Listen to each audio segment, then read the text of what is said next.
శ్రీరామనామస్మరణతో భక్తి పారవస్యంలో కాలినడక యాత్ర కొనసాగుతోంది. కాకినాడ జిల్లా పత్తిపాడు మండలం ఏలూరు గ్రామానికి చెందిన సుమారు 50 మంది శ్రీరామ భక్తులు భద్రాచలం శ్రీ సీతారామచంద్ర స్వామి దర్శనం కోసం సుమారు 300 కిలోమీటర్ల దూరాన్ని నడుచుకుంటూ బయలుదేరారు. పోలవరం జిల్లా రంపచోడవరం నియోజకవర్గంలో వారు మీడియాతో మాట్లాడారు. గ్రామాన శ్రీరామనామాన్ని జపిస్తూ హిందూ ధర్మ విశిష్టతను ప్రజలకు తెలియజేస్తూ ముందుకు సాగుతున్నామన్నారు.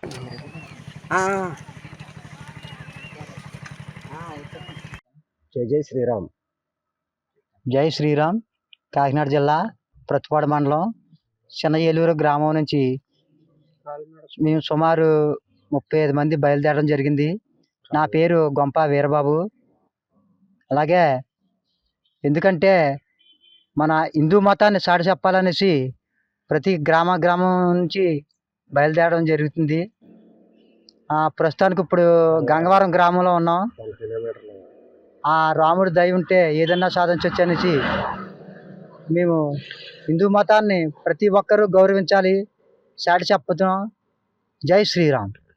జై శ్రీరామ్.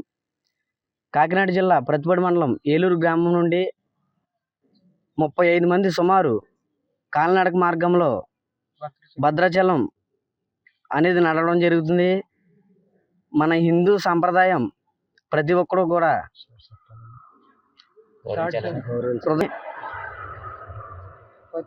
ప్రతి ఊరు మన హిందూ సాంప్రదాయం బలపడి ఉండాలని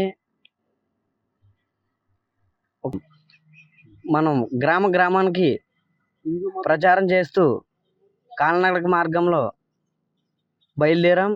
ఇప్పుడు ప్రస్తుతం గంగవరం గ్రామంలో ఉన్నాం. సుమారు ఇంకా 100 కిలోమీటర్ల దూరంలో ఉన్నాం. కానీ ఆ రాముల వారు ఆశీస్సులు ఉంటే మనం ఎప్పుడు ఎంత దూరమైనా వెళ్ళొచ్చు. మనకి ఏ అడ్డంకులు కూడా లేవు. ఇప్పటికీ మనకి ఇబ్బంది లేదు. ఎదురు కూడా రాముల వారి దయతో మేము ప్రయాణిస్తున్నాం. జై శ్రీరామ్. జై శ్రీరామ్.